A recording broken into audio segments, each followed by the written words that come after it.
विश्वकर्मा महासम्मेलन में अयोध्या पहुंची सपा की पूर्व मंत्री राम आश्रय विश्वकर्मा ने भाजपा पर लगाया बड़ा आरोप। कहा, भाजपा विश्वकर्मा समाज के विरुद्ध बेरोजगारों को न नौकरी दे रही है न ही रोजगार। भगवान विश्वकर्मा की पूजा भी कैंसिल कर दी। विश्वकर्मा समाज की पहचान जो सपा की सरकार में नेताजी ने अखिलेश यादव ने बनाया था, भाजपा उस पहचान को मिटा रही है। भाजपा का विकास कहीं नहीं दिख रहा है। इतने समिट किए, इतने उद्योगपति को भी दिखाया, लेकिन सब कुछ कागजों में है। भाजपा का विकास कहीं धरातल पर नजर नहीं आ रहा। कहीं उद्योग लगाए हो, कोई फैक्ट्री लगे हो, किसी बेरोजगार दिया हो तो बताओ। सिर्फ कागजों में ही बीजेपी का विकास दिखाई दे रहा है।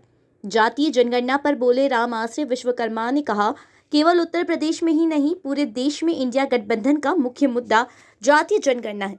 बिहार की नीतीश सरकार अगर जातिगत जनगणना करवा सकती है, पिछड़ी जातियों की वास्तविक जनसंख्या बता सकती है, तो उत्तर प्रदेश की सरकार जातिगत जनगणना क्यों नहीं करवा सकती?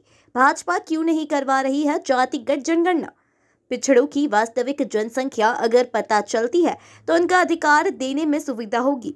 भाजपा अधिकार देना नहीं चाहती है, इसलिए जनगणना नहीं करवा रही। विश्वकर्मा सम्मेलन में शामिल होने के लिए अयोध्या पहुंचे थे राम आश्रय विश्वकर्मा। विश्वकर्मा समाज के छात्र छात्राओं को किया सम्मानित। पार्टी कार्यालय पर हुआ था आयोजन। आज आप यहाँ आए कार्यक्रम में विश्वकर्मा को लेकर क्या कहेंगे?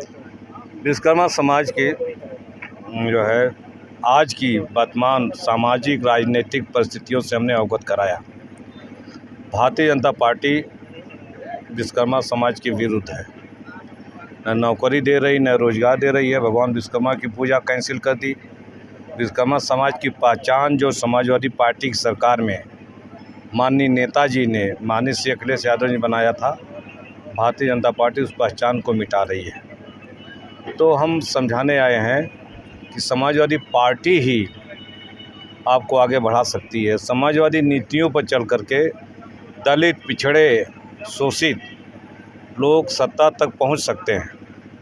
बिहार में कर्पूरी ठाकुर नाई के बेटे थे, वो समाजवादी आंदोलन से बिहार के मुख्यमंत्री हुए थे। राम आश्रय विश्वकर्मा उत्तर प्रदेश सरकार में उच्च शिक्षा मंत्री बने। तो समाजवादी पार्टी समाजवादी नीतियों के तहत ही बने थे। तो समाजवादी नीतियां पिछड़ों के, दलितों के हक में है। इसलिए सब लोग समाजवादी पार्टी को मजबूत करें और समाजवादी पार्टी को जिताएं अयोध्या से लोकसभा। 2024 का चुनाव भाजपा कहते हैं विकास के मुद्दे को लेकर भी जाइए, तो विकास उनका कहीं दिखाई नहीं दे रहा है। इतने ज़्यादा उन्होंने सबमिट किए, इतने ज़्यादा उद्योगपति भी दिखाए, लेकिन सब कागजों में तो है। बीजेपी का विकास कहीं कहीं धरातल पर अगर किसी ज़िले में कहीं दिखाई दिया हो, कोई उद्योग लगाया हो, कोई फैक्ट्री लगाई हो, किसी लड़के को नौकरी रोजगार दिया हो तो बताइए। कुछ तो है नहीं, केवल कागजों में बीजेपी का विकास दिखाई दे रहा है। 2024 के चुनाव में क्या जातीय जनगणना सपा की प्रमुख है? मुख्य मुद्दा हमारा है, और केवल उत्तर प्रदेश नहीं, पूरे देश में अब तो इंडिया गठबंधन का मुख्य मुद्दा जातीय जनगणना हो गई।